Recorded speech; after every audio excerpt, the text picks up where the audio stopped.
I'm Brooke Simmons, 38 years old. I'm a music teacher at Lincoln High School in Cedar Falls, Iowa. I live with my son Alex, 10 years old, who was diagnosed with mild autism when he was 3. He also has an exceptional musical talent I'm fiercely proud of. He hears patterns in sound the way other kids see colors and crayons. My husband left after Alex was diagnosed. He couldn't accept that our son wasn't perfect. So I've been a single mom for the past 7 years. I don't say that for sympathy. I say it because it explains why my world is small. My classroom, our little apartment, Alex's lessons, his piano keys. Lately, there's also my boyfriend Ethan, a steady presence who doesn't flinch when Alex gets overwhelmed. But my family doesn't know him well. They don't try to know anyone unless that person can impress them. My extended family includes my parents, William and Linda Simmons, my older brother, Michael, 40, and my younger brother, Jason, 32. My father always favored Michael and Jason. Michael works at a law firm. Jason took over my dad's construction company. And I, the artsy middle child, chose music, the career my father never considered a real job. Since Alex was diagnosed, my family treated him like a burden, like something shameful that might stain their name if anyone got too close. The story I'm telling happened on a weekend in August 2024. It was Emma's first birthday, Jason's daughter. We got the invitation a week before. I didn't want to go. I could already hear my father's voice. Why can't Alex just act normal? I could already see the way Sarah's eyes would scan my son like a flaw she could point out. But I also knew if I didn't show up, my parents would use our absence as proof that I was ungrateful and dramatic. So I went. For peace, for strategy, for survival. Around 6 p.m., we stood in front of my parents' house. Alex squeezed my hand, so tight my fingers went numb. He'd prepared himself the whole drive, deep breaths, counting streetlights, but his face was still tense. When the door opened, warm air and loud laughter spilled out, along with the smell of catered food and expensive perfume. Inside, the living room looked like a magazine spread. Pink balloons, a giant banner that screamed, "Happy First Birthday, Emma," and a mountain of gifts stacked like a shrine. I saw Alex's face darken the second he spotted those gifts. My dad nodded at us like we were distant neighbors, then turned right back to showing Emma off to relatives in the living room. Alex and I stood in the doorway like strangers who'd walked into the wrong house. Then Uncle James, my dad's younger brother, came over with a friendly smile. "Brooke, Alex, good to see you. Alex, I heard you just won a piano competition at school." The change in my son was instant. His eyes lit up, rare, precious. He nodded, shy smile forming like he'd remembered who he was for a second. Aunt Mary hugged Alex. "Look at you. You've grown so much. And Alex looks just like you when you were little, Brooke." For a heartbeat, my chest loosened. Uncle James's family was the only place in the Simmons family where Alex and I felt accepted. They came to his performances. They drove an hour to watch him compete. They clapped like his wins mattered. I glanced around the room while we talked. In the corner, Michael was especially attentive to Emma, lifting her from Jason's arms like he had the right, bouncing her gently, murmuring things that made Sarah laugh too loudly. Sarah kept bragging about how Emma started talking early, how she was advanced, her eyes darting toward Alex like she couldn't resist comparing. We moved closer to the piano area in the living room, the antique piano my father treated like royalty. Alex tugged my hand, excitement bubbling out of him. "Mom, can I play the birthday song for Emma?" Before I could answer, my father crossed his arms and said coldly, "Today is Emma's birthday party, not your recital. The piano might make noise and bother the guests." The words hit Alex like a slap. His shoulders dropped. He turned into me and wrapped his arms around my waist like he needed to hide inside my body to be safe. Something in me strained, like a wire pulled too tight. During the next few minutes, Michael and my dad kept mentioning the college fund they'd opened for Emma and how they planned to send her to private school from kindergarten. It wasn't subtle. It was a performance for me, a reminder that Alex never got that kind of pride, that kind of planning. Then my father raised his glass for a toast and announced, "Finally, our family has a normal grandchild to be proud of." Alex went quiet. He forced a smile, but his eyes glassed over, tears threatening. I wanted to stand up right then and tear the room apart with my voice. But I looked at Emma, tiny, unaware, smiling at the lights, and I swallowed my rage. I told myself, "Don't ruin the baby's party." But inside, I promised myself this would be the last family gathering I ever dragged my son to. Gift giving started. Alex tried again to fit in. He handed Emma a handmade card he'd worked on all week. Careful lines, a little baby playing piano, because Emma likes music, as he'd been told. Sarah glanced at it once and set it aside without a thank you. My mother frowned at Alex's shaky lines like the card offended her. Alex came back to me with red, swollen eyes. Mom, I don't think they liked my gift. I pulled him close and wiped his cheek with my thumb. Your gift is beautiful. Sometimes people don't understand value when it's not wrapped in a price tag. Then Michael gave Emma a platinum bracelet with her name engraved. Sarah gasped and hugged him like he'd hung the moon. My father patted Michael's shoulder proudly. You really love your niece. Maybe you should get married and have your own kids instead of always caring for someone else's. My mother tilted her head at Emma and said, She has eyes just like Michael's when he was little. Strange how strong the Simmons genes are, even in Jason's child. Jason laughed, joking about dominant Simmons genes, completely blind to the truth hiding in plain sight. My stomach turned. 10 minutes later, gift-giving ended. I reached for Alex's hand to leave, only to realize he wasn't beside me. I looked around and saw him running toward Emma again, drawn to her like hope. Then Sarah stood up fast, grabbed Alex's arm, and yanked him back hard enough that he stumbled. The room noticed.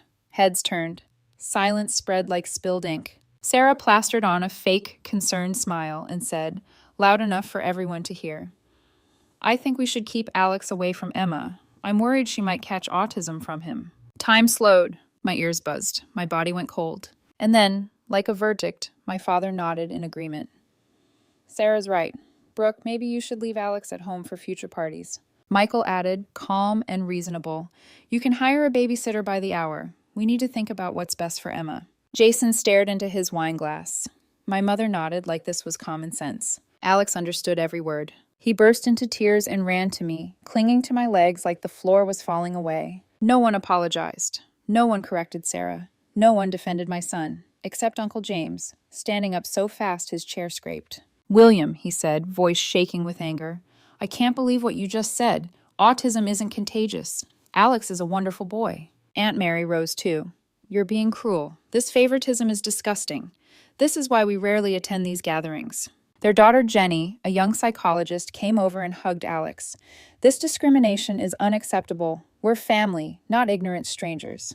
And still, most relatives sat silent, eyes down, like cowardice was a family tradition. My father snapped at Uncle James. That's up to you. Don't interfere in my family's business. Uncle James' family left. When he passed me, he gripped my shoulder. Brooke, sometimes the right choice is the hardest one. Protect your son at all costs. Mary whispered to Alex, Never let anyone tell you you're inadequate. You're a piano genius, and we're proud of you. Jenny met my eyes. Children like Alex need protection from toxicity, even when it's family.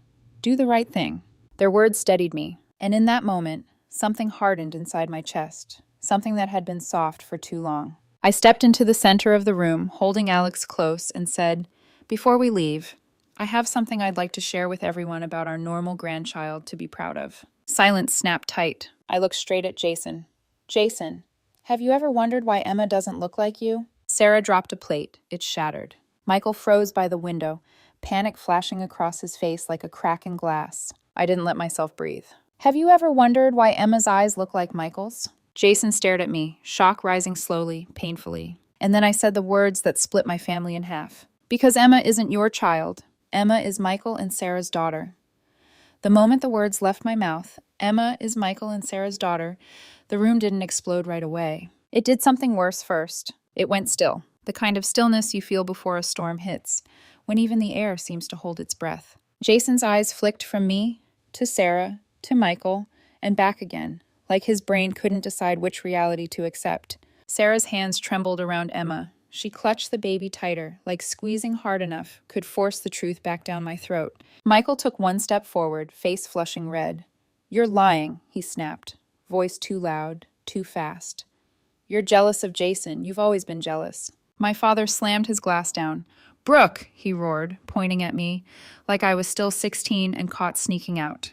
You are ruining this party because you can't stand that your son isn't getting attention. My mother's mouth opened and closed like she didn't know which script to follow, outrage or damage control.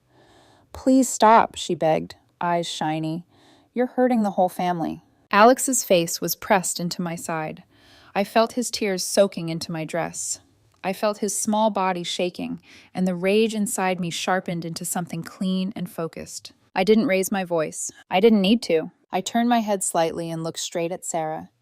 "Do you remember 6 months ago?" I asked calmly.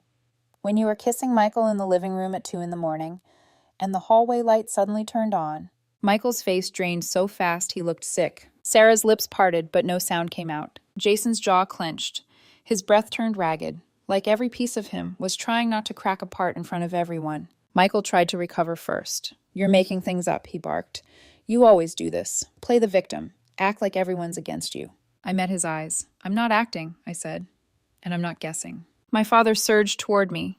"You don't get to destroy your brother's life over your bitterness." I looked at him, really looked, and I saw it. Not confusion, not disbelief. Fear. Not fear for Jason. Fear for the family name. I glanced at the relatives lining the walls like spectators at a trial. Some had wide eyes. Some had lips pressed tight, like they'd already known pieces and didn't want to admit it. And there, near the buffet table, Aunt Catherine, my father's cousin, shifted uncomfortably. Jason's voice finally came out. "Sarah," he said, low and broken, "tell me she's lying." Sarah shook her head too hard, too fast. "Jason, please," she whispered, eyes darting everywhere except his. "Not here. Not like this." That was all it took. Not, "I didn't do it." Not, "How could you believe her?" Just, "Not here." Jason's face collapsed, like a building losing its foundation. I didn't stay to watch the rest. I took Alex's hand, pulled him close, and walked out while my family shouted behind me. My father roaring, my mother crying, Michael yelling insults, Sarah gasping like she couldn't breathe. The last thing I heard before I shut the door was glass breaking again, like the house itself was finally cracking. That night, Alex didn't sleep. Neither did I. We sat on the couch in the dim light of our living room. Alex clutched a pillow to his chest like armor. His eyes were red-rimmed, his lashes stuck together with tears. He looked up at me, voice trembling. "Mom, why did you say those things at the party? Are we still going to see them?" The question ripped through me. Not because it surprised me, but because it proved something I'd been trying to deny. Even after everything, he still wanted their love. I pulled him close. "Sometimes adults lie to each other," I said carefully, stroking his hair. "And those lies hurt people. I couldn't stay silent anymore when they treated you that way." Alex swallowed. His chin quivered. "But Grandma and Grandpa, they won't love me anymore, right?" My throat tightened. I didn't lie to him. I chose truth, soft but real. "Love that disappears when you're different," I told him, "isn't love you should have to fight for." He stared at the floor for a long moment, then whispered, "What about Emma? She didn't do anything."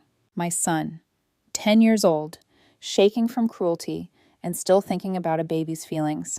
I closed my eyes for a second, guilt pressing hard against my ribs. "You're right," I said. "Emma is innocent.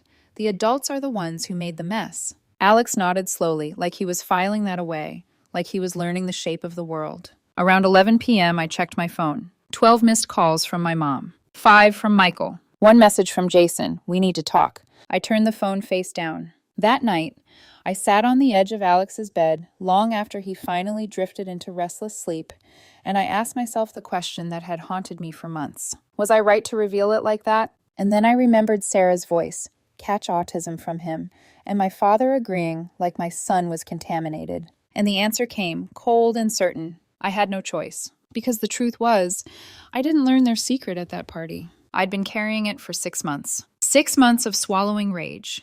6 months of watching Jason play father to a child who didn't share his blood, while my family treated that baby like proof they were normal again. 6 months of listening to them talk about genes like they were trophies. It started on a weekend after dinner at my parents' house. Alex had fallen asleep upstairs in the guest room, curled around his stuffed dinosaur. The house was quiet, the kind of quiet that usually made me hopeful. I woke at 2 a.m., thirsty. My throat felt dry and sticky, and I didn't want to wake anyone, so I slipped out of bed and headed down the hallway without turning on the lights. The living room was dark, except for the faint glow from the streetlights outside. And then I heard it. Whispers. A man's voice, low, intimate. A woman's voice, tight with worry. I froze at the top of the stairs, my heart jumping hard against my ribs. I crept down, barefoot, careful, every step a coin dropping into a silent well. The voices grew clearer near the living room. Sarah's voice. Jason's been asking why Emma doesn't look like him lately. People have commented. I'm scared. Michael's voice, soft, like he was soothing a lover. He trusts you too much to suspect anything. He's proud. Don't overthink it. Just keep acting normal. I felt my stomach twist. Then I heard a sound. Fabric shifting, a breath catching, the unmistakable hush of bodies moving too close. And then kissing. Not a friendly kiss, not a mistake, not a peck. A hungry, practiced kind of kiss. My hands started shaking so badly I had to grip the banister. For a moment, I couldn't move. My brain tried to reject it, tried to shove it into the category of misunderstanding. But then Sarah whispered again, right against him, "If he finds out, he'll take her from me." Michael murmured, "He won't, not if we're careful." My blood went cold, because suddenly the puzzle pieces I'd ignored for years snapped into place. Michael's constant hovering around Sarah, the way Sarah laughed too quickly at his jokes, the way Jason, sweet, oblivious Jason, beamed like the luckiest man alive. I stood there in the dark, listening, feeling like I'd been dropped into someone else's nightmare. And then I made a decision that I still hate myself for sometimes. I didn't confront them. Not that night. Instead, I reached for the hallway light switch and flicked it on. Bright light flooded the space. The whispers stopped instantly. I heard scrambling, feet, a sharp inhale, someone knocking into the coffee table. Michael appeared first, hair messy, shirt collar crooked. He blinked too hard, eyes darting like a trapped animal. Sarah was behind him, smoothing her blouse, cheeks flushed, trying to look innocent with terror lodged in her expression. They both stared at me. For a second, no one spoke. I let my face stay blank, calm, like I'd seen nothing. "I'm just getting water," I said, voice steady. Michael forced a laugh that sounded wrong. "Yeah, same," he said, even though he wasn't moving toward the kitchen. Sarah's hands clutched at the edge of the sofa like it was the only thing keeping her upright. I walked past them, filled a glass, drank slowly while my heart pounded. And then I went back upstairs. Like nothing happened. Like I didn't just watch my brother betray my other brother. Like I wasn't carrying a match in a room soaked in gasoline. After that night, I started noticing everything. How Michael always volunteered to hold Emma, even when Sarah didn't ask. How he insisted on feeding her, changing her, rocking her, things he'd never done for Alex, things he'd mocked me for needing help with. How Sarah's eyes always searched for Michael's reaction before she made a decision, like he was the real partner she needed approval from. How Jason, poor Jason, never saw it because he wanted to believe in his family. And me? I told myself it wasn't my business. I told myself exposing it would destroy Emma's life. I told myself my parents were old, and a scandal like that could crush them. But every night, after Alex fell asleep, I sat in the dark and argued with myself until my head hurt. I drafted messages to Michael, "End it. Stop. Don't you dare."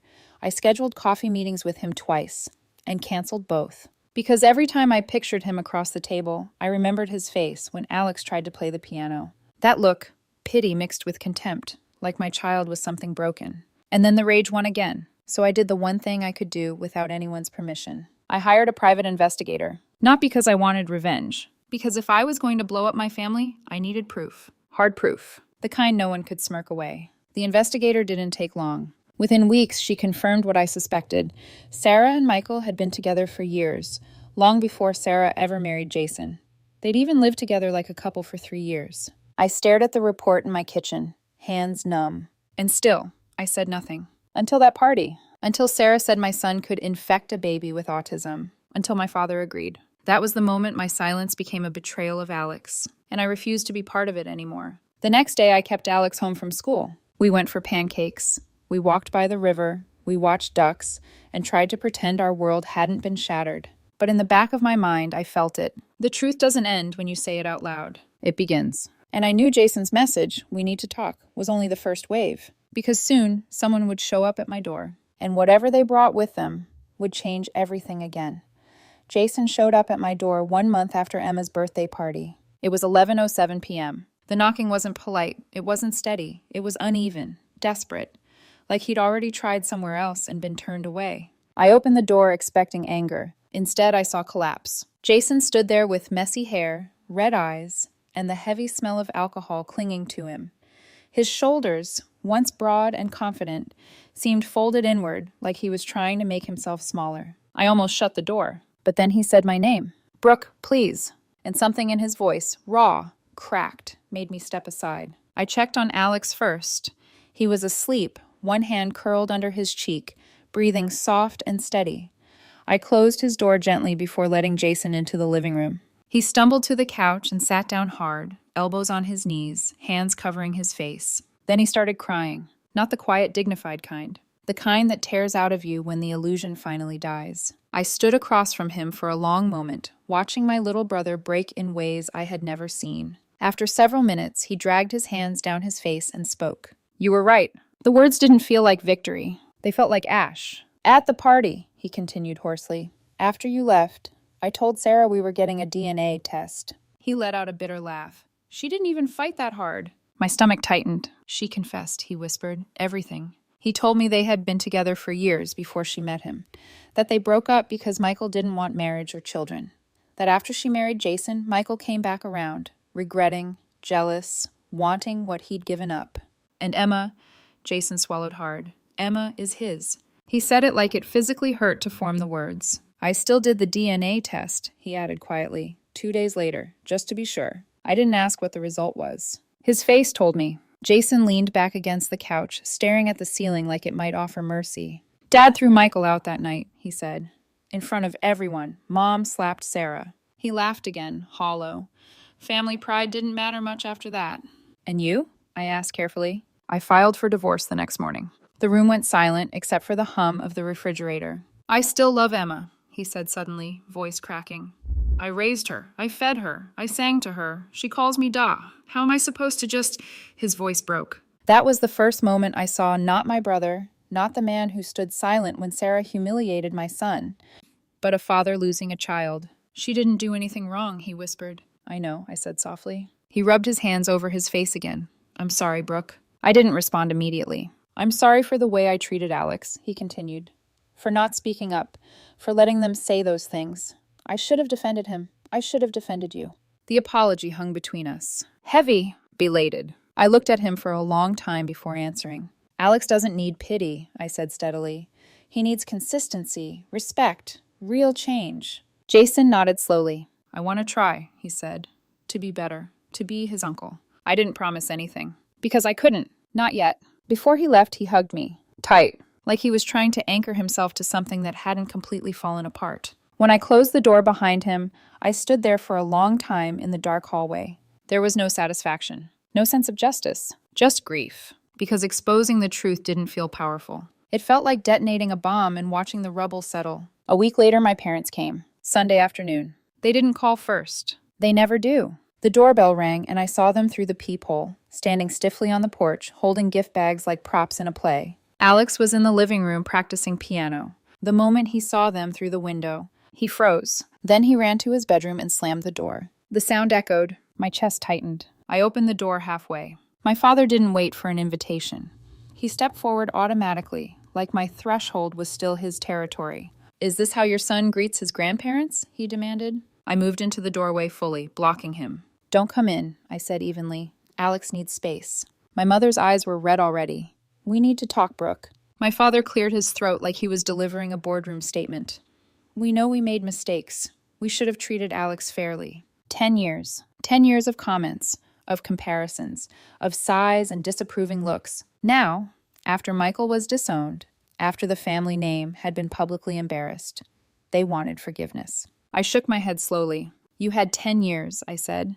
10 years to treat my son like he mattered." My mother's voice wavered. "We lost Michael. We lost Emma. We don't want to lose Alex, too." My father set the gifts down just inside the door. An expensive gaming console, a mini electronic piano, things Alex had once asked for and been denied.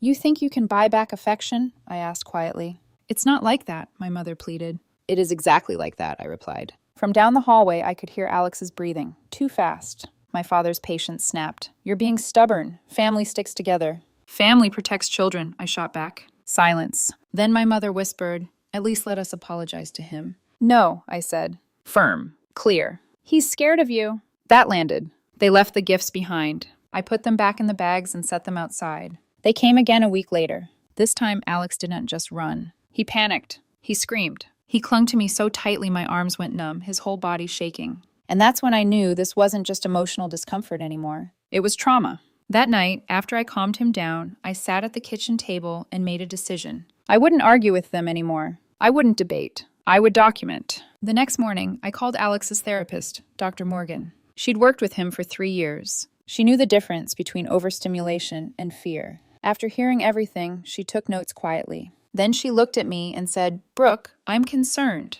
Alex is showing signs of acute stress related to contact with your parents." The word acute lodged in my chest. "He needs protection," she continued, "from these triggers." Protection. The word echoed. That afternoon, I contacted CPS, not to accuse, but to report psychological harm. It felt terrifying, but also steady. I wasn't reacting anymore. I was building a boundary, and if my parents thought I was being dramatic before, they had no idea what I was about to do next. Filing paperwork against your own parents feels unnatural, like you're crossing a line that shouldn't exist. But watching your child panic at the sound of a doorbell rewires your sense of right and wrong. CPS opened a case within days.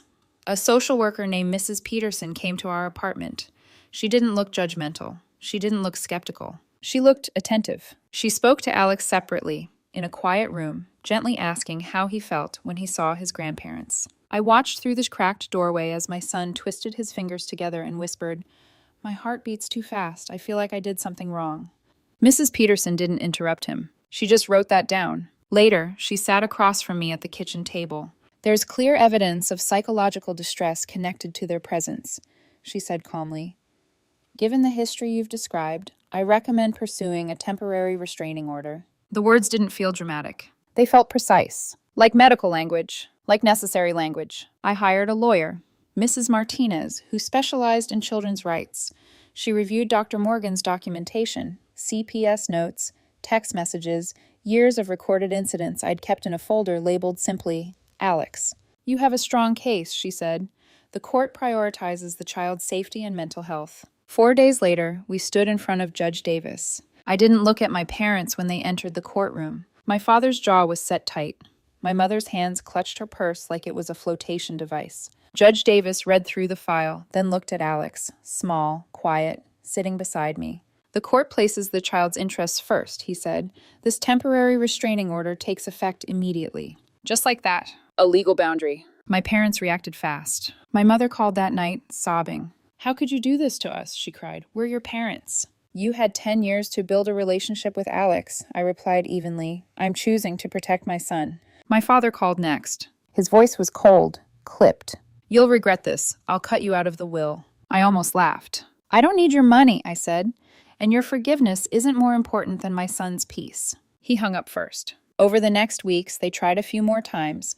Voicemails, emails, guilt layered under apology. I didn't respond, because something shifted after the order was granted. Alex started sleeping through the night. The nightmares slowed. He focused on practicing again, losing himself in the piano like the world outside our apartment didn't exist. And for the first time in years, our home felt quiet in a way that wasn't tense. It felt safe. The temporary order was extended until Alex turned 18. Long-term protection. Structure. Stability. But peace, I've learned, never arrives alone. It always gets tested. 2 months later, Alex competed in a city-level music competition. He had practiced Debussy's Clair de Lune for 3 months, every evening, fingers moving carefully, patiently, like he was building something fragile and beautiful. Uncle James and Aunt Mary came. They always do. Before Alex went into the preparation room, he looked up at me, worry flickering in his eyes. "Mom, do you think I'll do well?" I knelt in front of him and held his shoulders gently.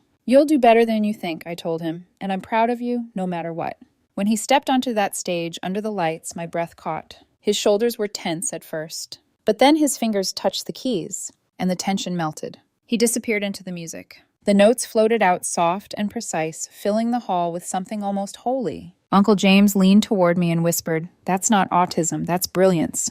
When the final note faded, the audience erupted. Alex stood there blinking, searching the crowd until his eyes found mine. I was already standing, clapping. He smiled. The award ceremony felt surreal. Second place, a silver medal, a bouquet nearly too big for his small arms. He looked so proud, so light, until we walked into the parking lot. And I saw them, my parents, standing near our car, Jason beside them, looking uncomfortable. Alex froze instantly. His hand tightened around mine, trembling. The metal slipped slightly in his grip, but he held onto it like armor. I felt the shift in his breathing. Fast, sharp. I reached into my purse and pulled out my phone. My father saw the motion and raised his hands. Don't call, he said quickly. We'll leave.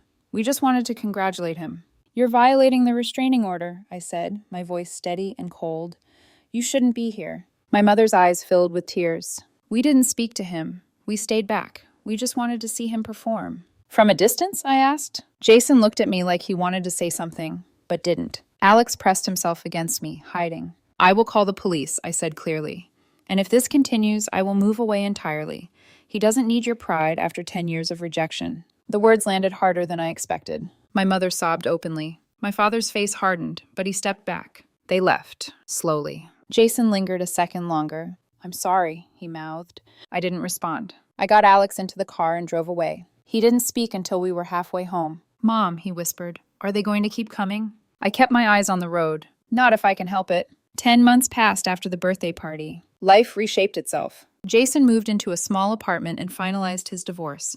He's asked to see Alex a few times, sent gifts 5 times. I've returned every one, because apologies aren't the same as transformation. Michael and Sarah disappeared somewhere with Emma. No one tells me where. Sometimes late at night, I wonder how Emma is. If she knows the truth. If she ever will. My parents haven't approached us again directly, but they watch. I've seen my father's car parked far beyond the restraining boundary near Alex's school. I've caught them standing across the street when I pick him up. Close enough to see. Far enough to avoid legal consequences. One afternoon, I noticed something else. A woman standing across the parking lot, not my mother. Not anyone from school. She looked familiar. Too familiar. And then it clicked. She was Olivia, Ethan's ex-girlfriend. The woman who once told me I'd never fit into their world. She wasn't looking at me. She was looking at my parents. And my parents were looking back. Talking. That was the moment I realized something cold and unsettling. Information doesn't travel by accident. Someone was feeding them updates. Someone close enough to know where Alex's competition was. Close enough to know schedules.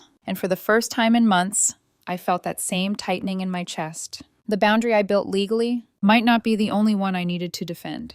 I didn't confront Olivia that day. I watched. From inside my car, engine still running, Alex humming softly in the back seat as he traced invisible piano keys against his knee. Across the parking lot, my parents stood near the edge of the sidewalk. Olivia stood a few feet from them. Not too close. Not too far. Close enough to exchange quiet words. My father nodded once. My mother folded her arms tightly. Olivia's posture was relaxed, almost casual, like she belonged there. A chill ran through me, because Olivia didn't know my parents. Not socially, not directly. The only connection between them was Ethan. And Ethan only knew about the competition because I told him, because I trusted him. I drove away without letting them see that I'd noticed. Alex was unusually quiet on the ride home. When we got inside, he set his medal carefully on the kitchen table and looked at me. Mom, he said softly, why do they keep watching? I crouched in front of him. Because some people don't know how to let go, I said carefully, and because they don't like losing control. He thought about that. Then he asked the question that sliced deeper. Are we safe? I didn't hesitate. Yes, because even if I had to burn down every bridge left standing, we would be. That night, after Alex fell asleep, I called Ethan. He answered on the second ring. Hey, he said warmly, how did the competition go? He got second, I replied. He was incredible. I knew he would be, Ethan said. I'm proud of him. There was sincerity in his voice. But there was also something else. A slight pause. Too careful. I saw Olivia today, I said evenly. Silence. In the parking lot, with my parents. Another pause. Longer. Olivia, he repeated. That's weird. Is it? I asked quietly. He exhaled slowly. Brooke. She and I broke up over a year ago. She's got nothing to do with me anymore. But she has something to do with us, I said. She knew where the competition was. He didn't answer right away. And that silence told me more than words. Did you tell her? I asked. No, he said quickly. Of course not. But then he added, she's still friends with some mutual people. Maybe she saw it online? I hadn't posted the location. Not publicly. Only in a small group chat. Only with people I trusted. A tight feeling settled in my chest. I need honesty, I said softly. More than comfort. Ethan's voice shifted. Brooke. I might have mentioned it in passing. She asked how you and Alex were doing a few weeks ago. I didn't think. You didn't think, I repeated. I didn't think she'd. I share it with my parents, I finished. Silence again. This one heavier. She always thought you were dramatic, he admitted quietly. She said maybe your parents just wanted reconciliation.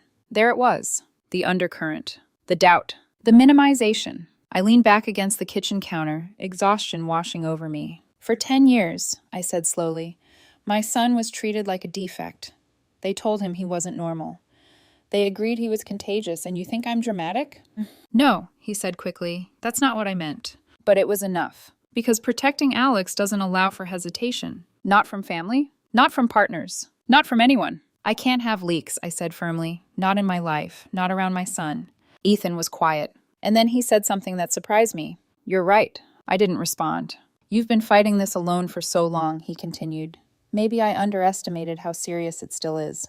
Maybe. Or maybe he didn't want to believe someone could be that cruel for that long. Either way, it left a crack. And cracks matter. In the weeks that followed, I tightened everything. I removed location sharing. I limited who knew Alex's schedule. I changed his pickup routine twice. I met with my lawyer again. Mrs. Martinez listened carefully as I described the parking lot encounter and the suspected information leak. If they're staying technically outside the boundary, she said, proving harassment is difficult.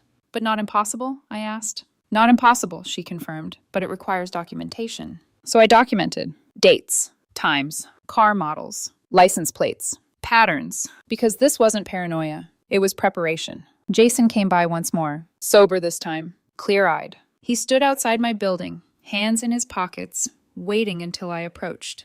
I didn't know they were going to the competition, he said immediately. I didn't say you did, I replied. He looked down at the pavement. They're not handling this well. That's not my responsibility, I said. He nodded. Then he surprised me. I told them to stop watching, he said quietly. I told them they're making it worse. And? They don't think they're wrong, he admitted. They think you'll cool down eventually. A humorless smile touched my lips. I don't cool down, I said. He almost smiled back. Brooke, I'm trying, he said. I know I don't deserve immediate forgiveness, but I am trying. I studied his face. He looked older, sadder, different. I don't need you to prove anything to me, I said finally. I need you to prove something to yourself. He nodded. And this time, when he left, he didn't look defeated. He looked thoughtful. 10 months after the party, Alex is thriving. He's won 2 more competitions. He started composing short melodies, tiny pieces that feel like secrets. He laughs more. He sleeps through the night. Sometimes, when he's practicing, I stand in the hallway and just listen, because this is what peace sounds like. But the question still lingers. Stay and fortify. Or leave and start fresh. I've looked at job listings in other cities. Ethan asked once if I'd really consider moving. I would, I said. For good?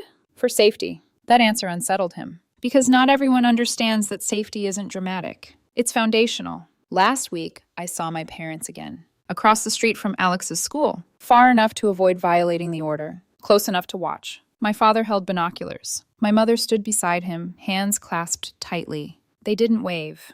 They didn't approach. They just watched. I looked at them from across the road. For a moment, I didn't feel anger. I felt something else. Finality. They had 10 years. They had warnings. They had chances. And they chose pride over protection. I reached for Alex's hand. He squeezed back. Mom, he said quietly, can we get ice cream? I smiled. Of course. As we walked away, I didn't look back. Because whether we stay or leave, one thing is certain. My son will grow up knowing that when the world tried to make him small, his mother chose him. Every time.